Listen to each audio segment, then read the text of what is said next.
Welcome to Guy Code, a podcast dedicated to imparting dad wisdom to my son, with your host, Koji Steven Sakai, and friends. All righty, let's try that a second time. Welcome. This is Koji, and this is episode number 38. I wanted to impart all my wisdom to my son, but of course, my son already thinks he knows more than me. So instead of trying to tell him now and having it go one ear and out the other ear, I decided to record them here in the hopes that maybe, just maybe when he's ready, he'll listen to my advice in the future and not make the same stupid mistakes I made. I also bring on guests like I have today to impart their advice as well. I have no doubt that their advice will be better than my advice. This week, I brought on my friend and writer and producer and father, Jake Wachtel. How are you, Jake? I'm doing well, Koji. Great to be here. You don't have to. I love your kid. Love you. Thank you. All right. Jake, why don't you tell us a little bit about yourself? Oh, my goodness. All right. Well, my background is pretty varied. When I got older, probably is what you care about, right? When I became more of a mature adult. So I always had a desire and a curiosity to learn. And when I was a pretty young guy, I became an international journalist. So I traveled around South, Central, and North America. So I covered the Americas for Japan and globally. But I was working for a Japanese network at the time. And so I was able to see the world at a very, very, very young age, pre-kids. And I transitioned from that life when I had a kid into producing late night comedy. So, and what does a goofy guy who understands news cycles do? He becomes a late night comedy producer. So that was basically the transition and the foray into the US market and really keeping me more here so that I could see my kid grow up. Because I made a really important calculated choice early on that if I was going to be a dad, I wanted to be there for my kid and I wanted to see my kid grow up. And as an international journalist, there's no way I could have done it. Great job, but not a good job for a family person. Yeah. Why don't we get into the advice then? Tell me your first piece of advice for my son and all children or whoever's listening to it. Well, one thing is to really be present in the moment. I think that's really, really critical. And like I said, I had this really amazing career. I was traveling around the world on somebody else's dime, right? I'd stay at these really nice hotels, food was covered, everything was covered. But the idea of just being able to be present and to see somebody I loved and to help them grow up and things like that, there was no question in my mind at all. So I think one of the first things is to always be present, right? To be there, to try and experience the moment. A lot of people right now, you'll see like people on their phones and they're doing this, and you could even go to well, maybe not now because of COVID, but you could, certainly go to a restaurant and everybody's doing this, right? They're not really in the moment. And the idea to be able to miss something like that, it's not worth it. Be present for your friends, be present for your family. And in many ways, be present for yourself too. Kind of do that check-in and say like, hey, what matters to me right now? Yeah. One of my pet peeves when I go to, or back when we could go to concerts, when I go to concerts and everyone's filming it, and I'm just like, why are you spending so much time trying to film this? Are you going to watch it later? Because if you really want to watch it, I bet you can go on YouTube and watch it. Like somebody else is probably filming it better than you are. But it all way better, right? What? Way better, yeah, right? Way better. Yeah. Millions of dollars of production going on. And I'm just like, why are you like everyone's spending so much time trying to record it? I mean, I get like family moments. I get more than just like going to a concert or going to like these random events. And it always bothered me. That really bothered me. But what are some of the ways that you could help you stay present, or that you think people can stay present? Just checking in with yourself, or is there other ways? Well, I think part of it is there's the part where you got to check in with yourself and make sure that you're, doing all right for sure in terms of like, hey, this is what I want to be doing. And if it's not exactly what you want to be doing, then don't freak out. Just take some time and think about it. And, don't give yourself added stress. But in terms of the part about being present for others, I think it's super easy. Part of it is putting these things down, right? Yeah. When you talk about, family events, like a birthday party, I get it, right? You film because you want to remember it. It's really a special moment. Take a picture. But once you take a picture of the person blowing out the cake, you don't relight the cake and try and do 6 or 7 different takes. It's not like we're shooting a Scorsese film, right? Yeah. So in that sense, I think the advice is to really take a moment and breathe, look around, like look at the person and really look at the person, like the idea of looking at somebody's eyes and seeing like, are they okay? Because you can do that check pretty fast, giving somebody a hug, right? Giving somebody a call, maybe a text, something like that, because people's lives get super busy, right? Yeah. And we have an ability, and I guess that's more leading towards another piece of advice is, we can fill our lives with so much stuff. I can't, there's so many places I want to go in this lifetime and travel to. And sadly, there's a chance, unless I live billions of years, there's a chance I won't be able to see everything. And it's the idea of trying to think about, what's next? What are the things that you truly, truly desire, and pursuing those things, right? And part of that for the present part is like being with people you care about is special. Yeah. Because people aren't always there. People travel, people move on to different places, sometimes places you can't come back from. So you really want to be there with somebody. I think it's super easy. Yeah. Just cool. Yeah, I've talked about this on another Guy Code podcast, but one of the things that when my wife was sick with cancer, that was one of the things we learned was that, because both her and I are really busy people.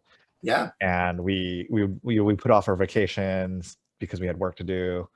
But then when she got cancer, at least for me, I don't know I can't speak for her, but for me, it was like a wake up call that maybe there might not be time for vacation later. And that even if we're just gonna go San Diego or Santa Barbara for a couple hours, for like a day or two or a weekend, that's better than nothing. And to be able to spend that time but even more making it like a priority to go on vacation and to spend some time together, because you just never know, and I think that was like around when my mom was getting sick. My mom had Alzheimer's, and she was getting worse and worse, and then she was getting sick, and I just was like, this is all kind of happening at the same time. So I definitely think that that's really great advice. Yeah, and you're cherishing those moments, Yeah. The making sure that even that moment with your mom, a smile, a spark, any sort of spark, you're taking that with you and make it meaningful. And to go to your point about the pictures, what's interesting about the pictures to me was like speaking of pictures, was I was going through my mom's boxes when she was getting sick, and like half the pictures were like things I had no idea what the hell they were, and there's no context to. And they're like a mountain and like a cabin, and you're just like, because they're not with other pictures, so I don't know what they're related to. Yeah. And so I know she spent time. I mean, like back then, guys, you had to like actually like get these developed, so they cost money. Yeah. And it just made me realize that like, but you care about them. And by the way, how many of us have tens of thousands of digital photos and never printed one? Yeah, well, yeah, but the point being more that like I had no idea what they were. Yeah. And so like I was like, because I don't have any idea. I kind of like either threw it away or put it up to the side because there's no context to it. And I know that, to your point of like spending time, and I'd rather spend time with the person if in 20 years nobody knows what this picture is related to, like. But so for me, one of the things I've done is I've marked all my pictures by date, and I've actually put context on all of them. So I'm like, hey, this is your night. I have a folder, all 9th birthday, like all 8th birthday. This is our family trip to Hawaii. And so they're all kind of together. So at least there's like some context about, oh, this is when we went to Hawaii together. And these are some random pictures that we took, Or you group it, right? And you can group it, everybody group it all together. Share that album, right? And I think they're because then it's different. Then you're saying, listen, we're memorializing this, and we can all be present again. Because if everybody's looking at those photos, they can go back, and then you get that moment and you realize, oh my God, I remember what it was like to stand out there and see that sunset, or when you did your first walking, right? That's the only thing is that as Guy Code is like, if the technology existed when our kids were born now, I would love that. Just, part of it is because, you and I are filmmakers. We love to create content, things like that. So the technology for being able to really, oddly enough, the idea of technology to be present is better than ever because we have so many ways to just record it without us really spending a lot of effort. Yes. But the problem is people are so connected to technology that they're not present. So it's kind of like this double-edged sword, right? Yeah. You talk about advice, and one of the other things is to figure out how to spice it up a little bit, right? So I'd say that's another piece of advice, which is, when my kids were really young, and even now, we go on adventures, right? And you're like, adventures, like, well, that's crazy, right? Aren't you going to burn out? No. Like an adventure, like going down to the beach is an adventure. Hopping on a blue bus from Santa Monica to downtown LA and randomly stopping somewhere 20 minutes along the ride, that's an adventure. Yeah, You know, especially in LA. you know, pulling off the side of the road and looking for the first cafe that you find. You know, so the ability to spice up things that are mundane, right? So it's because we can't always be at Ayers Rock, and we can't always, be swimming. Everything in my mind now is going to Australia. I was going to say Ayers Rock, and then we're not, sailing through the Whitsundays and the Great Barrier Reef. But I'm saying, like, we can't be in Rome every day. And so in that sense, I think the simple things of just going and getting a matcha latte, right? Or just putting your toes in the sand, making something an adventure. And I'm not saying make it bigger than it is. I'm saying, I guess it still is part of being present. The idea of, hey, this is special. There's a place called Ichi, which is a milk tea kind of smoothie place by UCLA, a place nearby where you teach screenwriting, just to do a plug for Koji there. But this is just some newfound little shop. And we love it. And it's not open on Sundays and Mondays. So on Tuesday, we always go. So today is a Tuesday, Koji, I think. I don't even know what date it is. But the idea is that we're going to be able to go and get it. And that's a little mini adventure. So the idea is to spice up what otherwise would be, maybe plain toast. Yeah. Yeah, that's funny, because one of the places we go is right near your house. We go to the Santa Monica airport and we watch planes take off and land. That place is, oh my God, I've done that for hours. Yeah, we hours of fun hours. Spend a lot of time there because it's free, and there's parking. You can park, obviously, and there's not that many people. For now, it's like a really great place just to hang out. I mean, my son appreciated it more, I think, when he was like 6 than 8, but we still get a kick out of watching all the planes come and go. And now I think he's secretly hoping for a crash landing, which I'm like, we don't hope for crash landings, but I think it's because it's more like a movie. But to your point, though, it is interesting because But I'm just saying, in terms of crash landing, you can always pretend like they're doing it, but they land, right? So the idea is you can add all that drama as they're landing in. Like, oh my God, I think the whatever went out. It always looks like they're gonna like not land on the thing, because it looks like they're gonna land on a different. Right? Because it's such a small plane. Yeah, they're really. It always looks precarious. But to your point, it's really interesting is that I think one of my favorite vacations with my kid has been my road trip this year, where we drove like 1,600 miles, pretty much only in California. We'd spent a little bit of time in. We drove through Nevada to get to the north part of California, but I mean, mostly in California. And it was cool because we had no real, we had to be at certain places, but it was based on where I'm teaching. Like if I'm teaching, I had to get to like a place where I had Wi-Fi. So I had like an Airbnb in certain places. But for the most part, we kind of, we want to stop. Let's stop at this random hotel in this really small town. Let's camp here. And it was kind of fun because it didn't, we were just driving around.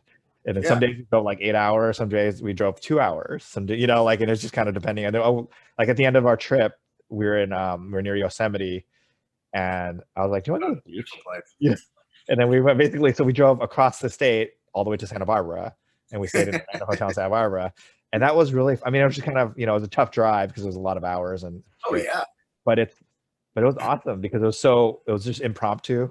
We're like we stayed at one camping spot that was lame, and we're like, oh yeah, this is lame, let's go. So we left a day early there, and it was kind of fun just to be able to do that kind of thing. Whereas if I go to like Rome, I'm going to, it's a lot more planned out. It's I have to see certain things, we have to do certain things, and I like the fact that we didn't. So Koji, it's really interesting you say that. The last 2 trips I've done went to Sequoia National Park. I'd never been there.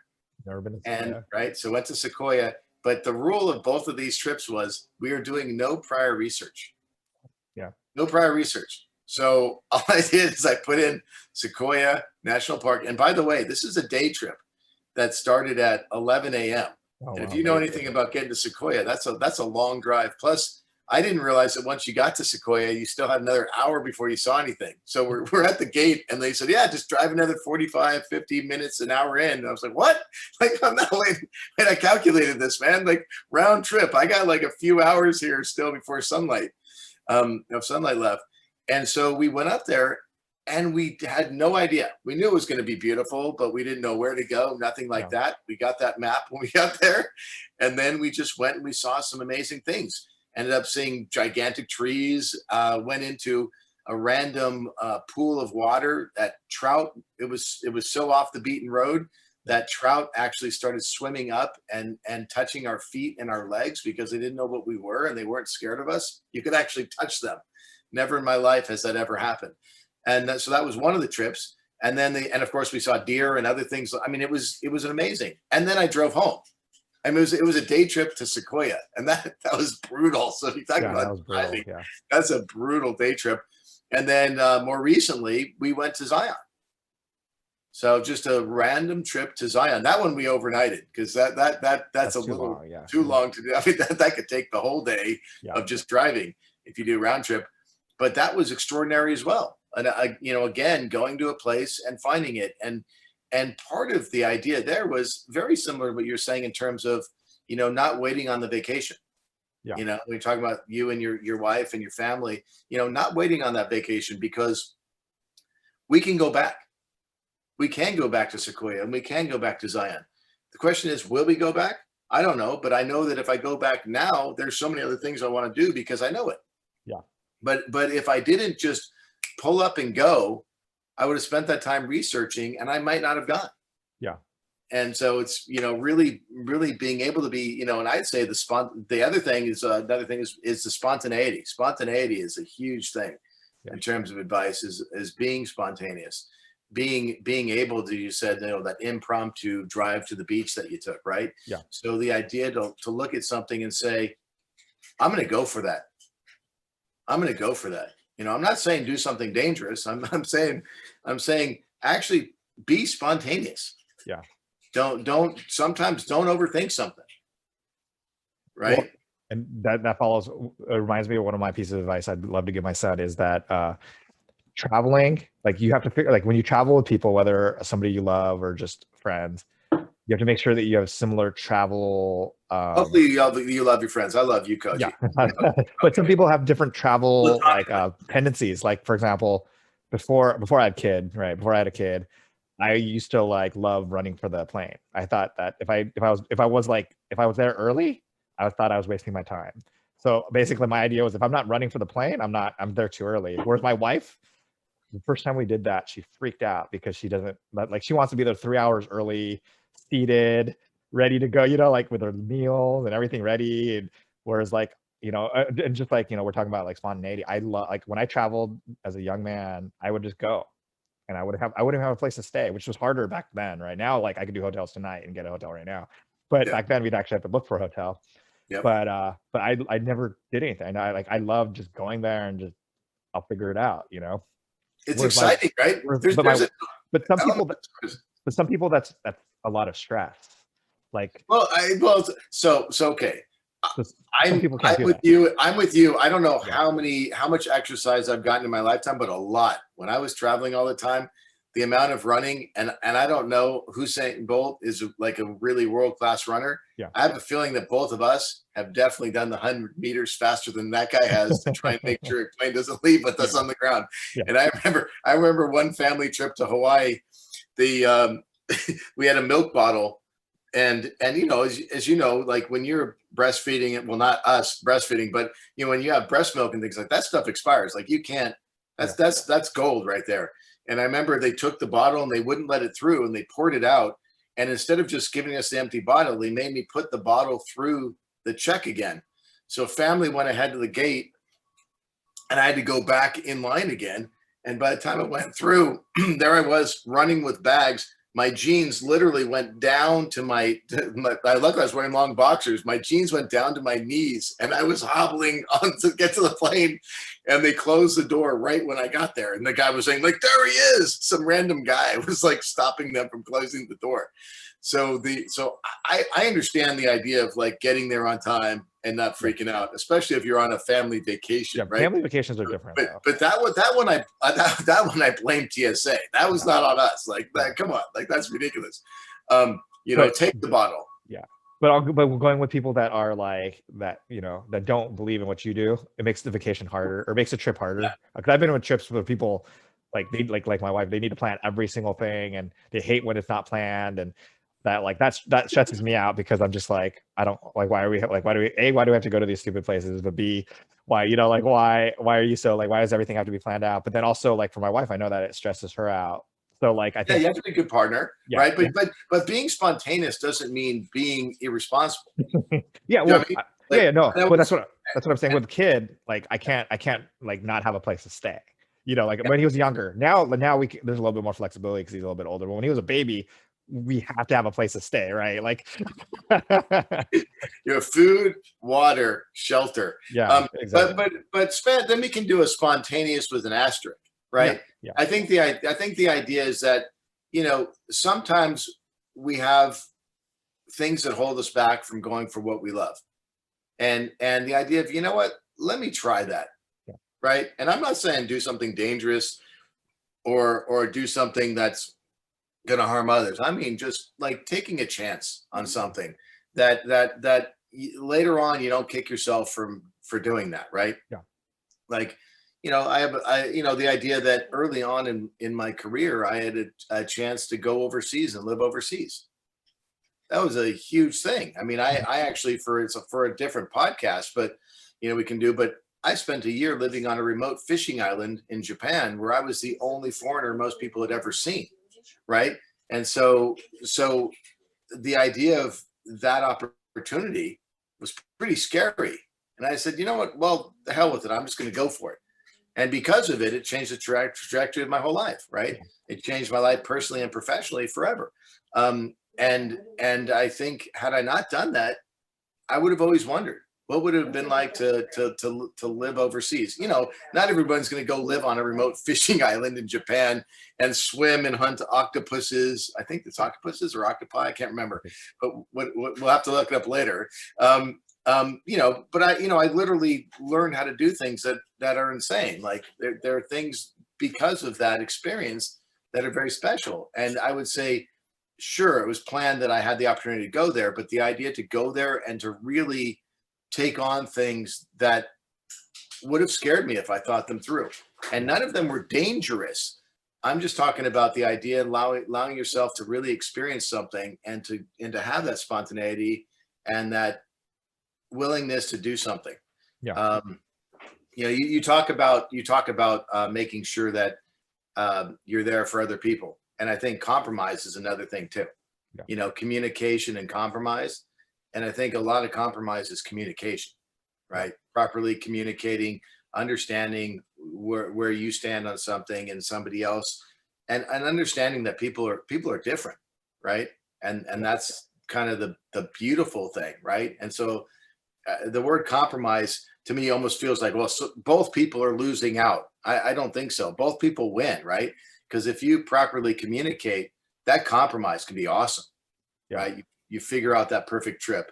Well, it's funny because my thing that I did that was super crazy for me at the time was I did a 1 month backpacking course in Washington State, Oh, that's awesome. and it was all backpacking the whole time. And I remember that was super scary to just not like have a place for a month, but it was probably one of the best experiences of my life because it was just so much fun. But one of the things I learned about compromise on that trip was I used to be a hero hiker, which is what I call like I used to just hike really fast. I hike really fast. I don't care about who's in my group. I just get to the top faster than anybody and come back down. And but then like that part of that experience, there's a competitive edge in you, Koji. Yeah, well, it was just that I didn't care. I just didn't care about it. Like I didn't care about the rest of the people in the group. I wasn't like. But then once that like the whole point of that program was to be a leader and understanding what a leader means. So like now when I hike with my kid, and we're like, and we don't make it to the top of a mountain because like he's tired or something. When I was younger, that would bother me because like the whole point of it was to like climb it and to like dominate it. But now it's like that's not the point. Like now I understand that's not the point. Like the point is to like go on the walk and do it. But it learned like, so speaking of your compromise, it's not like the term hero hiking. That's just like it's like hero hiking to me. When I hear that, it's like you're gonna go save hikers. Like no. Like when I hear hero hiker, I'm like, I'm not thinking like no, it's a real term. It's a real term. It's like a term where like you're trying to prove like your whole point of like what you're doing is to get to the top. Like no matter what happens, you're gonna get to the top. Like that's where people get hurt is when they're. I call that hiking, Koji. No, no. Yeah, yeah. Well, there's like, I mean, like I would be like, oh, you fell, you wait here, I'll come back. I'll be here like in like 2 hours after I climb Hey, the mountain. remind me, never go to Kilimanjaro with Koji. Well, nowadays I'm like the best hiker because like Okay, I good. don't care because, but All right. but like I would just do it. But being out in the wilderness for 30 days and being by myself for part of that time and really understanding like what it meant to be in a group and to be the leader of the group and understand that like we're only as good as the whole group is. Yeah. And and part of the other thing that actually happened at that trip, which was really fortuitous, it didn't feel fortuitous at the time, was that I actually got hurt. I hurt my Oh, leg, and so I became suddenly the did he slow. leave you behind and the wolves were chewing on it? Or No, for the first time in my life, I was the slowest hiker, oh, interesting. and so like I felt bad. I kept wanting to quit because I was like, I even talked to the counselors about quitting because I was like, I don't want to slow down this group. So I had that mentality that if I'm slowing down, they should just leave me, and I could just go. I'll just go home. And there's no place to go home, by the way. It's like it's not like they could have really taken me home, but I remember thinking that like I felt so bad, and then after a while, everyone, like I realized that like I was being stupid before There was no because dramatic music that happened, and you're like, yeah, no, save yourselves, please. No, I'll be here. I'll be Don't here, worry. I'll die. Leave me the grenade. Yeah. But I Right? remember just thinking that like, wow, this is like it totally changed my opinion. And now that I'm older and I mean I can't do those hikes as I used to do anyway. But the way I do hikes now, it really helps me understand kind of not just hiking and not just like this hero climbing, but the idea of a group and the idea of working together and the idea of not having to like beat something. I could just enjoy it for the sake of enjoying it, not for like, I think getting. that makes sense. It's the appreciation of sharing things with others. And I almost feel like I think this might be the fifth thing, Koji. I think you said five things, right? Yeah, yeah. So here's something that for sure has been nailed into my brain by life experience, and that is the joy of sharing things with other people.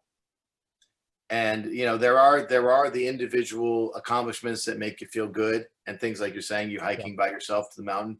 And I do think people should take time to be by themselves and understand really what makes them tick. And I think the year where I lived by myself on a remote fishing island in Japan in an apartment that was 2 stories by myself, where everybody went to bed around 8 and there was nothing till 10 in the morning, 8 to 10 in the morning. That's a lot of introspection. So I don't know that I'd recommend that for everybody. For me, it worked out, but I don't know that you need that much introspection. I think it's really important to be in touch with who you are and to, Yeah. and to really have those check-ins like we talked about early on in the conversation. But in terms of the traveling as an international journalist and all the adventures, my life has been filled with a lot of excitement, right? So I've covered the Oscars, I've covered the Olympics, I've done some pretty extraordinary things for somebody who's had the opportunity to be on this earth, and I'm grateful for that. But what I realized as a journalist, and when I made that decision to be a parent, my friends would say to me, like, what are you doing? Especially my friends without kids. Like, what are you doing, man? You're throwing away this amazing life, right?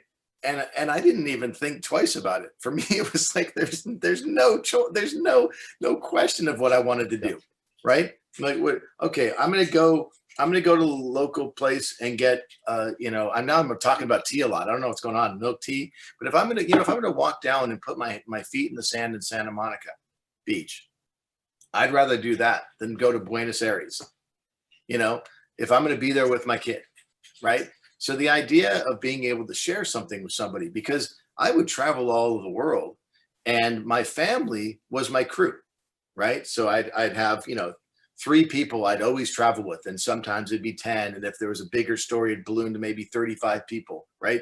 From the network or something like that. But those were not people who were there for me every day. Right? We were there for each other in the long hours. And if something happened, we were all there for each other, and we would throw ourselves in front of buses for each other. So there was a kinship, and I still have these lifelong friends. But when you come back, nobody in the world could relate to anything I'd experienced, right? Nobody had that access that I had when I traveled, except for the few people who were with me. And so the ability to share your life experience supersedes what that experience is. right? Yeah. So I'd rather do something with somebody and be able to recall it, right? You talked about the photos that you're making, you're curating these albums and things like that, right? The idea that your son and you went on a trip through California, right? You didn't fly to Mars and discover something on the moon, right? You went through California, a very beautiful thing that he'll remember forever, right? Especially when he's listening back on this and he's like, wow, Dad, was that important to you? Well, it was important to you, right? Like important to you enough that you bring it up here, and something that's really magical. But the ability to share life experience. And again, if it's that simple experience or something that's really over the top, I do want to go to New Zealand and Fiji and Australia and open the eyes of the people with me and the family to be able to see things that are magical, and that only exist in the places that we're going to. But every day we should be experiencing and sharing something with other people. And I think a lot of people don't get that. And it's more about self, right? You talked about your hero hike and what internally was driving you. But, I know you, and I know you have a tremendously strong drive to do things and to make things happen. I mean, you really are somebody to admire in that regard. But you do it with other people. You and I have written together and worked on projects together, and it's a joy. And you work on projects with other people too. And you're sharing those experiences. It's not just like, what can I get? It's like, what did we achieve? There's something really beautiful about sharing in success with other people. Yeah. I don't know. I don't know. You're not talking, Koji. I don't know. You liking that advice or? No, I love that. I mean, because I was just thinking about that the trips I've taken with other people are usually better than the trips I've taken by myself, because I've done a lot of solo stuff, obviously. But to your point, that's what I realized on the hero hikes, was that I had more fun when I went with a whole group, when no one in the group felt like they were like, on my hero hikes, what I was doing was making people who couldn't hike as fast as me feel bad, so that they weren't experiencing the same hike I was. And that's why when I became the worst hiker, or the slowest hiker because of my injury, that's what I realized, that's the way I was making other people feel. And I think once I calmed down and relaxed and said, it doesn't matter, we'll get there eventually, and took it like in a better way, and I could share, like, so now I was all of a sudden going from like, you're holding me back, to let's share this experience together, is when the hiking changed for me. And that's so you had that real internal, you had that introspection right there. Yeah, because then that's what it taught me, and that's what it really, like, and being out in the wilderness for 30 days teaches you that too, because it's like, we don't have any real place to go anyway, right? But like, you're just, wherever we go, we're just gonna, like, we're not seeing anybody, we're hiking off trail, and there's no one around for miles and miles and miles. But you have real facial hair. At least in 30 days you could grow something. I don't know what I'd have on this thing. Actually, the funniest thing was, some people smelled totally bad by the end of the first day, and it took me like a couple weeks to smell bad. When it was really bad, because we were in the North Cascades, which is like was above the snow line, and I remember, like, it was a real concern, it was a real debate whether you wanted to stay outside in the blizzard or go in the tent that smelled like ass, because everyone smelled so bad. So it was a real, like, man, like out here it's like really cold and blizzardy, or inside it smells really terrible. Couldn't you take 15 minutes, go outside, get a nose cold, and then go back inside the tent? then you get a stuffed nose. No, it smelled so bad. It smelled so bad. You could get it. It was really, really terrible. So like Empire Strikes Back, where you cut open the tauntaun and jump inside to stay warm. I wish. I remember, like, toward the end of the experience, when I'd like sit down where I was standing, I could smell myself going down. Like when I left, it's like, wow, that's terrible. Like TMI, Koji. It's funny. I think about, I taught this is like, if you went hiking in the woods, right? Yeah. And you ran into ET, you're sharing a very special moment with ET. Yeah. But then, did you take a picture? Did it really happen?